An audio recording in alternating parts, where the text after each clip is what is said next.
What's up, survivalist? Jason here. Today I'm going to show you how to walk a straight line in the woods. So you probably heard a few of the survival stories where people walk in a circle and end up in the same position that they were an hour ago. A few reasons: because they're either not paying attention or not picking a certain direction to go to, or it's because people are naturally dominant in one foot. So when they're naturally dominant in one foot, they tend to veer off a little bit, and they think they're going in a straight line, but they're not really. And being in the congested type of forest like this, you can never really know if you're going in a straight line. So I'm going to show you two methods on how to walk in a straight line in these woods. So the first method is to use a compass and a landmark. You can use any compass that you want, but I'd recommend having a prismatic compass. This allows you to see the actual landmark and bearing at the same time. This is a for sure little landmark that you can head straight to and know that you're heading in the same direction that you want to go into. So what you actually do, pull up both tabs right here. You have a little groove at this little lid, and then you have a little magnifier with a groove on top of that. So you use this small groove to aim through this bigger groove at a certain structure or landmark, and then you can look down with this magnifier at the compass at the same time. Make sure it is actual due north, east, south, west, whatever you're trying to go to. So one thing for sure, you want to make sure you have a landmark that looks plenty different enough to distinguish it away from like a tree, for instance. A lot of these trees are pine, so you could end up like, was it that tree or that tree? So you never know exactly unless you pick out something that's very different. So how to use this, I'm going to put it right in front of my face, have the grooves right in front of me so you can see a certain landmark. I have a leaning tree, and I'm looked down into this little magnifier and make sure that it is due south. I know there is a road of me due south, and that's where I want to head off for right now. So let's head to that tree, and then we're gonna do that again and find another landmark and then make another little bearing. Now that I'm at this leaning tree, I'm gonna go right behind it, make sure my back is straight to where I was previously, and try to pick out another little landmark that looks in the same direction, and then definitely make sure that it is in the direction that I want to go. So there's this one tree that looks like it might be due south. I'm gonna make sure this balances out. It looks like it, and that tree is due south. So let's head to that tree and so on until we reach the road.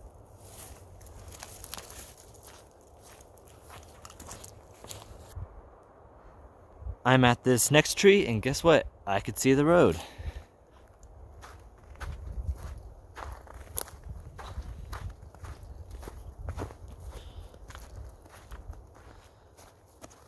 I don't know if you could see it, but there is a little bit of a dip in this.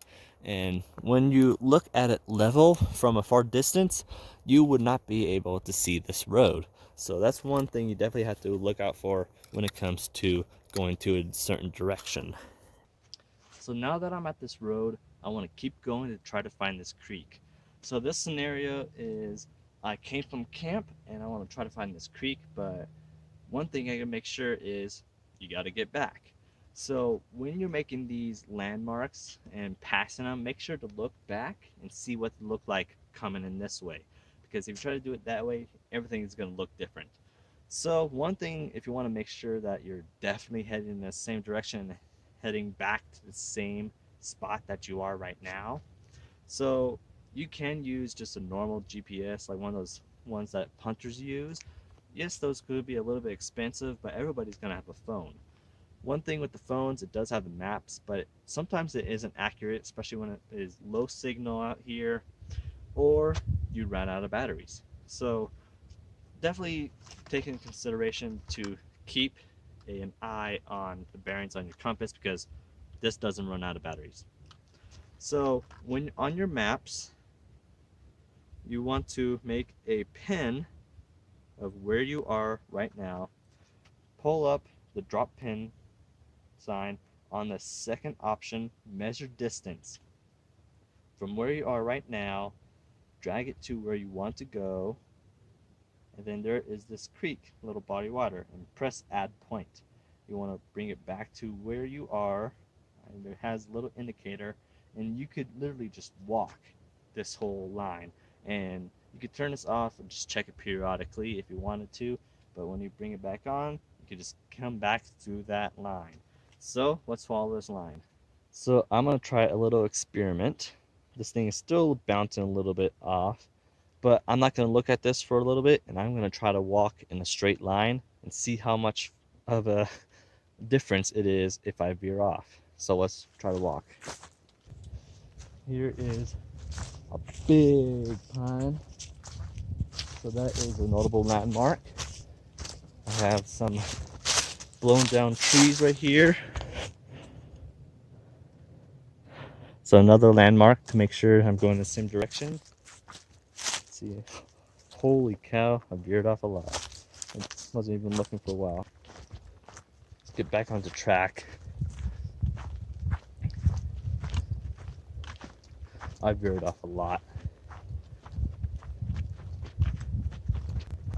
Just shows you how much you can actually lose yourself out here. Oh, there we go.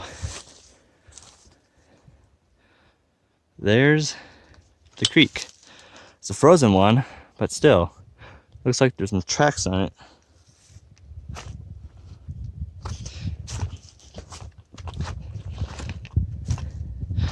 You can see it's frozen water right there.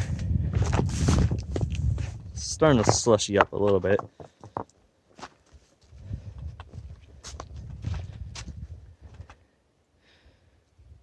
Looks like deer.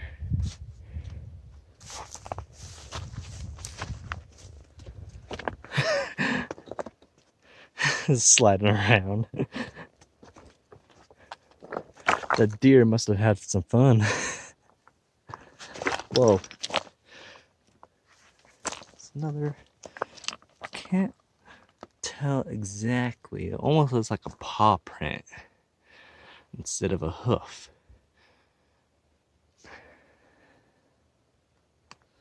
That's very close pattern.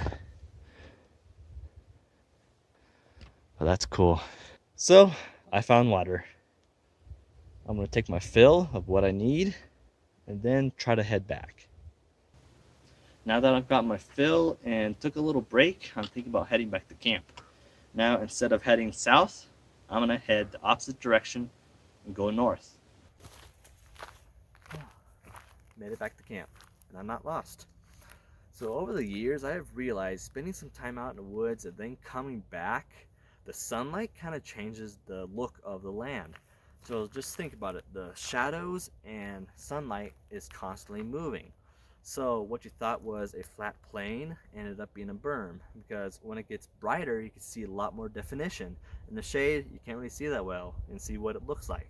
So here is an example of what it looks like at 11 o'clock and then 3 o'clock. So you can definitely see the difference right there. It could definitely mess you up and get you lost out here. So speaking of, I would not recommend to follow the sun or the moon when it comes to following a straight line, because they're moving and you're gonna veer off. So only thing I would kind of recommend for trying to use the sun or the moon to follow is finding an actual bearing. That is when it rises and then sets. So finding east and west, but also for the moon, you can find south if it happens to be a crescent. Follow the top to the bottom, follow that line all the way to the horizon, and then that's going to be south. But that could change and won't be 100% accurate in different seasons because they're different paths. So you can't rely on that 100%. So definitely take out a compass and a map when you're out here. So I hope you enjoyed this video. I want to thank you all for watching. See you in the next one.